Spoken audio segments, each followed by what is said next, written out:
tudo bem? É uma alegria estarmos juntos mais uma vez.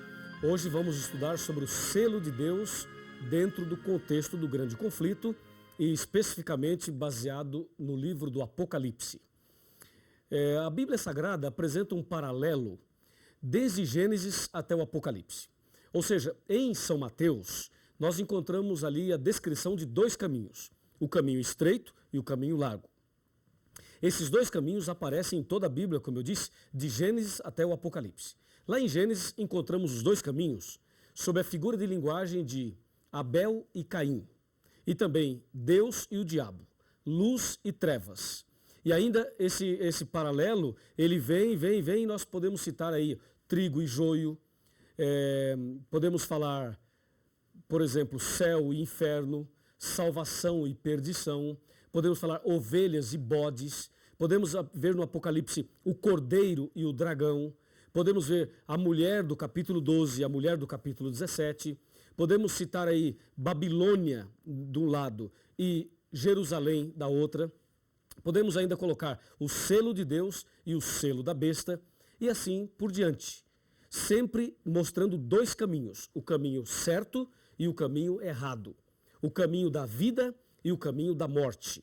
Sempre dois, nunca três, ok? É preciso saber que a verdade que foi lançada por terra, Deus usaria a igreja verdadeira para restaurar a verdade. E hoje, o selo de Deus, que é o nosso estudo, é uma das verdades que foi lançada por terra, jogada por terra. E agora você perceberá que nesse estudo, a verdade, será restaurada. Apocalipse capítulo 7, versículos 1, 2 e 3, está escrito assim: Depois disto vi 4 anjos em pé nos 4 cantos da terra, conservando seguros os 4 ventos da terra, para que nenhum vento soprasse sobre a terra, nem sobre o mar, nem sobre árvore alguma. Vi outro anjo que subia do nascente do sol, tendo o selo do Deus vivo. Veja, o selo do Deus vivo. E clamou em grande voz aos 4 anjos, aqueles aos quais fora dado fazer dano à terra e ao mar, dizendo: Não danifiqueis nem a terra, nem o mar, nem as árvores, até selarmos na fronte os servos do nosso Deus. Até aqui. Observe aqui 4 anjos nos 4 cantos da terra. Primeira coisa, a terra não é quadrada para ter 4 cantos, e nem retangular para ter 4 cantos. Esses 4 cantos da terra são os 4 pontos cardeais: norte, sul, leste e oeste. A terra é redonda, mesmo sendo redonda, ela tem os 4 pontos cardeais. Então, Deus coloca os seus anjos ao redor da terra, isto é, a sua proteção, o seu cuidado. E diz a Bíblia que esses anjos estão segurando os ventos, isto é, os anjos, o poder de Deus, está protegendo a humanidade contra as astutas ciladas de Satanás. Ventos em profecia quer dizer guerras, destruições, conflitos, problemas. Então, os anjos segurando os ventos significa que Deus está protegendo a humanidade de uma guerra termonuclear. É lógico que se Deus deixasse o diabo fazer tudo o que ele quer fazer, ele com certeza destruiria tudo. Então, Deus coloca a sua proteção a fim de que nós possamos ainda ter oportunidades de entender a sua palavra, tomar decisões e seguir a Jesus. Por isso, os anjos segurando os ventos, as potências maléficas e malignas deste mundo. E diz a Bíblia que enquanto os 4 anjos seguram os ventos, aparece um 5º anjo. Antes de falar desse 5º anjo, é bom destacar um ponto fundamental. Por que você acha que Deus iria segurar os 4 ventos? Por que você acha que Deus iria proteger a humanidade? Qual a razão? Você acha que nós somos tão bonzinhos, tão santinhos, tão perfeitos, nós somos assim demais?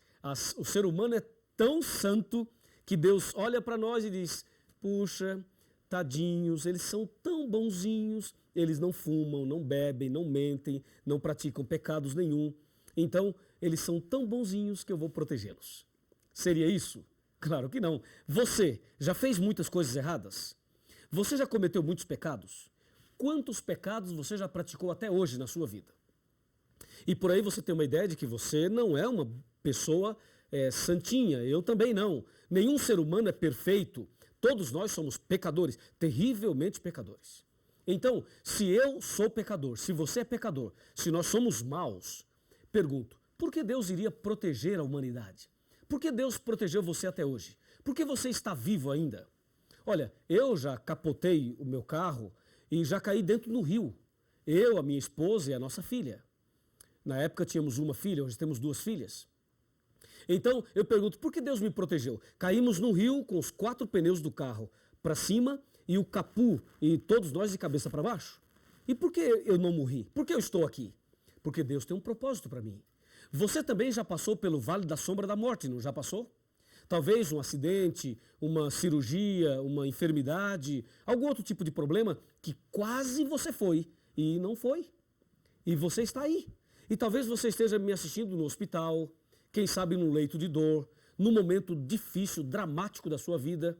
E por que você não morreu? Porque Deus tem um plano para você. Deus tem um propósito na sua vida. E qual é o plano? Qual é o propósito? Agora você vai entender a razão do 5º anjo. Me acompanha. O 5º anjo, veja, os 4 anjos estavam segurando os ventos, lembra? E aí aparece um 5º anjo. Esse 5º anjo tem uma mensagem. E a mensagem do 5º anjo é uma mensagem especial para você. Uma mensagem especial para você. Entendeu? Para você. Então você vai me acompanhar agora nesta reflexão, nesta mensagem. O 5º anjo aparece aqui no versículo 3, dizendo, aliás, no versículo 2, diz que ele trazia o selo do Deus vivo. E no versículo 3 diz que ele clamou, dizendo, não danifiqueis nem a terra, nem o mar, nem as árvores, até selarmos na fronte os servos do nosso Deus. A mensagem que Deus tem para você, e por isso você ainda está vivo, e para mim também, e por isso eu não morri naquele dia, e Deus tem me preservado até agora, é porque há uma mensagem. Deus quer selar você com o selo do Deus vivo. Aleluia por isso. Ele quer colocar na sua fronte, na sua testa, o selo de Deus. Atenção, o selo do Deus vivo. Sabe, no interior, aqueles fazendeiros que têm o seu gado, eles costumam marcar os seus animais. Eles usam um termo assim, bem rústico. Eles falam ferrar o animal, porque usam um ferro quente para marcar os animais. Por exemplo, se os animais fossem meus, se eu fosse fazendeiro, os meus animais seriam marcados com a sigla LG, que é Luiz Gonçalves, ok? E os seus animais seriam marcados com as iniciais do seu nome. Por que o fazendeiro marca os seus animais? Para que se esses animais se misturarem com os animais do vizinho, ele tem condições de saber quais são os seus e quais são os do vizinho. De acordo com a Bíblia, nem todo aquele que diz Senhor, Senhor será salvo. Então, quem é filho de Deus? Quais são os filhos de Deus? Quem é o povo de Deus de verdade? O povo de Deus tem uma marca, tem um selo, tem um sinal. Aliás, essas 3 palavras significam a mesma coisa. Marca, sinal ou selo. Por esta razão, você está vivo ainda, porque Deus precisa selar você. Eu pergunto, você gostaria de receber o selo de Deus? Se você gostaria, levante a mão direita. Isso, por favor, levante a mão direita. E repita comigo. Diga, eu gostaria de receber o selo de Deus. Parabéns. Amém. Esta é a tua decisão, esta também é a minha decisão. E agora vem a pergunta automática. Qual é o selo de Deus? Onde podemos encontrar este selo? Já que sabemos a importância dele. Qual é e onde podemos encontrar? Quer saber? Então, abra sua Bíblia em Isaías 8,16 e me acompanhe na leitura que faremos agora. Veja, Isaías, capítulo 8, versículo 16. Já abriu a sua Bíblia? Vamos abrir juntos a Bíblia. Me acompanhe aqui, Isaías 8,16. A pergunta, não se esqueça, onde encontramos o selo de Deus? Essa é a pergunta. E o profeta Isaías, inspirado pelo Espírito Santo, ele descreve aqui exatamente assim. Está aqui, ó, 8,16. Resguarda o testemunho e sela a lei no coração dos meus discípulos. Viu?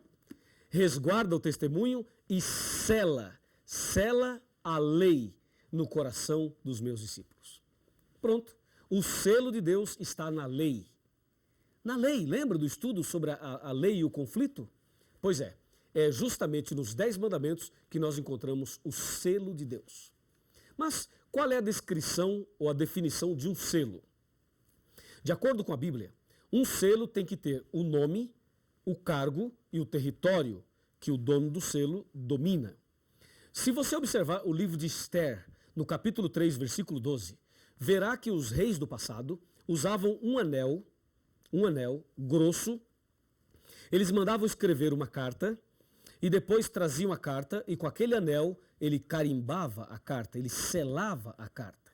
Naquele selo, através do anel, tinha o nome do rei, o cargo do rei e o território que o rei dominava. Assim, um selo, para ser selo, tem que ter essas 3 características. E aí perguntamos, qual dos 10 mandamentos tem essas 3 características? É simples, vamos abrir a Bíblia em Êxodo 20 e analisar os 10 mandamentos. E aí veremos qual deles é o selo de Deus, qual deles preenche as características de um selo. Abra sua Bíblia em Êxodo 20 e vamos ver agora mandamento por mandamento de forma bem dinâmica para que você descubra isso rapidinho. Qual dos 10 mandamentos é o selo de Deus? Primeiro mandamento, versículo 3. Não terás outros deuses diante de mim. Esse mandamento deve ser guardado, obedecido, mas não é o selo de Deus, pois não tem o nome, não tem o cargo e não tem o território de Deus. Segundo mandamento, não farás para ti imagem de escultura, nem semelhança alguma do que há em cima no céu, nem embaixo na terra, nem nas águas debaixo da terra. Não as adorarás, nem lhes darás culto, porque eu sou o Senhor teu Deus, Deus zeloso, que visito a iniquidade dos pais dos filhos até a 3ª e 4ª geração daqueles que me aborrecem, e faço misericórdia até 1000 gerações daqueles que me amam e guardam os meus mandamentos. Este mandamento aparece o nome de Deus, mas não aparece o cargo e nem o território. Então devemos obedecê-lo também, mas não é o selo de Deus ainda. Vejamos o terceiro mandamento. Não tomarás o nome do Senhor teu Deus em vão, porque o Senhor não terá por inocente o que tomar o seu nome em vão. Este mandamento tem o nome de Deus, mas não tem o cargo e não tem o território também. Então devemos obedecê-lo, mas ainda não é o selo. Vamos para o 4º mandamento. Lembra-te do dia de sábado... Não, vamos parar. Não vou ler esse mandamento. Eu vou pular esse mandamento, está bem? Como todo mundo pula, eu vou pular também. Vamos ver o que acontece. Vou pular o 4º e vou para o 5º mandamento. O 5º mandamento diz no verso 12: honra teu pai e tua mãe, para que se prolonguem os teus dias na terra que o Senhor teu Deus te dá. Veja, este 5º mandamento traz o nome de Deus, mas não traz o cargo e nem o território. Então, este 5º mandamento deve ser obedecido, mas ainda não é o selo de Deus. Vamos para o 6º mandamento. Não matarás. Também não é o selo de Deus. 7º, não adulterarás. Também não preenche nenhuma das características. 8º mandamento, não furtarás. Também não tem nenhuma das características. 9º mandamento, não dirás falso testemunho contra o teu próximo. Também devemos obedecê-lo, mas não é o selo de Deus. Último mandamento, não cobiçarás a casa do teu próximo, nem o seu servo, nem sua serva, nem o seu boi, nem o seu jumento, nem coisa alguma do próximo, nem o homem, nem a mulher, nem coisa alguma do próximo. Este mandamento também deve ser obedecido, mas não é o selo de Deus ainda. Agora eu pergunto, quantos mandamentos nós lemos? Nós lemos 9 mandamentos. 9. Eu li os 9 que todo mundo aceita. E dos 9, nenhum é o selo de Deus. Nenhum preenche as características de um selo. Mas o profeta Isaías diz que o selo de Deus está na lei. E lá em Apocalipse mostrou a nós a importância do selo. E aí veio uma pergunta. Será que aquele mandamento que eu pulei, o 4º, que todo mundo pula, que todo mundo não aceita, será que aquele mandamento é o selo de Deus? É o seguinte, chega aqui. Vem aqui pertinho. Vamos conversar assim. Nós somos amigos, não é verdade? Pode chegar bem pertinho. É o seguinte. Se este mandamento, o 4º, que nós vamos ler agora, que todo mundo pula, se ele for o selo de Deus, então, meu amigo, a coisa tá feia por aí. Porque a maioria não aceita. É ou não é verdade? Não aceita. E se a maioria não aceita, e se este mandamento for o selo de Deus, olha, nós vamos ter que clamar a Deus hoje e pedir misericórdia. Vamos ver então o quarto mandamento. Aquele que todo mundo pula, e nós pulamos aqui só para uma questão didática, de estudo bíblico. Versículo 8, o quarto mandamento. Lembra-te do dia de sábado para o santificar. 6 dias trabalharás e farás toda a tua obra. Mas o 7º dia é o sábado do Senhor teu Deus. Viu? Aí achamos o nome de Deus. Como também achamos em outros mandamentos. Depois diz, não farás nenhum trabalho, nem tu, nem teu filho, nem tua filha, nem teu servo, nem tua serva, nem o teu animal, nem o forasteiro das tuas portas para dentro. Verso 11 agora. Porque em 6 dias fez o Senhor. Veja, em 6 dias fez o Senhor. Fazer é a mesma coisa que criar. Veja, fazer ou criar. Em 6 dias ele criou. Acabamos de descobrir o cargo de Deus. Criador. Ele fez, ele criou. Percebeu? E aí o verso 11 continua. Ele fez os céus, a terra, o mar e tudo que neles há. E ao 7º dia descansou, por isso o Senhor abençoou o dia de sábado e o santificou. Descobrimos aqui um território que Deus domina. Céus, terra, mar e tudo que neles há. É ou não é verdade? Então, o quarto mandamento apresenta o nome de Deus, o cargo de Deus e o território de Deus. Ou seja, ali no quarto mandamento está escrito assim, ó, que Deus é o Criador de todo o universo. Assim, o quarto mandamento é o único mandamento dos 10 que apresenta Deus como Criador. Se você tirar este mandamento, não dá para provar dentro da lei que Deus é o Criador. E se você não consegue provar que Deus é o Criador, eu pergunto, o homem veio da onde? Do macaco? Percebe? Se tirar este mandamento, tudo cai por terra. E justamente o único mandamento que mostra Deus como Criador é o mandamento que as pessoas não aceitam. Por que será? Porque as pessoas não aceitam justo aquele mandamento que exalta Deus como Criador. Portanto, está claro que este mandamento é o selo de Deus, é a marca de Deus, é o sinal de Deus. O sábado é o selo de Deus. Quer ser selado? Quer receber o selo na fronte? Então comece a guardar o sábado agora mesmo. E agora vamos para a parte final. Para você refletir comigo, me acompanha. O que temos que entender agora é a prova dos 9. Se o sábado é o selo de Deus, se este mandamento é realmente a marca de Deus, a Bíblia precisa provar isto em outros textos. É o que nós vamos ver agora. Vamos lá? Abra sua Bíblia e vamos analisar Ezequiel, livro do profeta Ezequiel, capítulo 20, versículo 20. Aqui vem a prova dos 9, ok? Ezequiel, está bem aqui, capítulo 20, versículo 20. E está depois de Jeremias, aí nós temos aqui Ezequiel. Pronto, capítulo 20, versículo 20. Está escrito, santificai os meus sábados, pois servirão de sinal entre mim e vós. Sinal entre mim e vós, para que saibais que eu sou o Senhor vosso Deus. No versículo 12 do mesmo capítulo, fala a mesma coisa. Em Êxodo 31, versículo 13, fala a mesma coisa. O sábado é um sinal e devemos guardá-lo de um pôr do sol ao outro pôr do sol. Ou seja, do pôr do sol da sexta-feira até o pôr do sol do sábado. Durante a semana, durante 6 dias, você trabalha, você faz as suas atividades de casa e fora de casa. Mas o 7º dia é o santo sábado do Senhor. É o selo de Deus.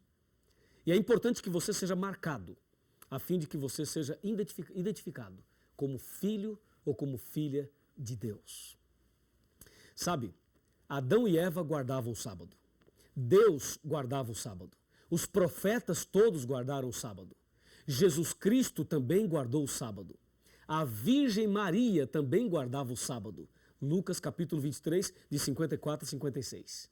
Os apóstolos guardavam o sábado. O apóstolo Paulo, que se converteu depois de Cristo, também guardava o sábado. Atos 17, Atos 18, Atos 13. Todos guardavam o sábado. E na nova terra, nós também vamos guardar o sábado. Isaías 66, 22 e 23. Ali diz que nós vamos guardar o sábado também. Todos guardaram o sábado. Todos os filhos de Deus sempre guardaram o sábado. Eu pergunto, chega mais perto. Todos guardaram o sábado. Eu pergunto, e você? E você? guarda que dia? Quer guardar que dia? Quer receber o selo de Deus? Quer ser selado hoje com o selo de Deus? Quer ser um servo, uma serva de Deus? Então receba as bênçãos do sábado. Comece a guardar o sábado. E Deus dará a você ricas e poderosas bênçãos. Vamos orar? Oremos. Querido Pai Celestial, obrigado pelo estudo de hoje, pela decisão tomada de guardar o sábado e receber o selo de Deus. Nas tuas mãos eu entrego esta pessoa que acompanha o estudo bíblico hoje. Em nome do Senhor Jesus. Amém. Cristo hoje está chamando, quer lhe dar muito amor. Não deixe esta chance passar. Venha logo para Jesus e encontrará a paz que o mundo não pode dar. Esse é o momento de entregar seu coração a Cristo.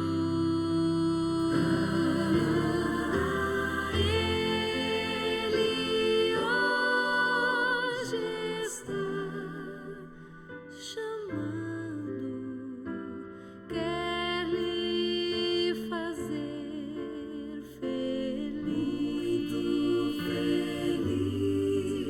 Basta só você se entregar. Ele hoje está chamando, quer lhe fazer feliz. Basta só você se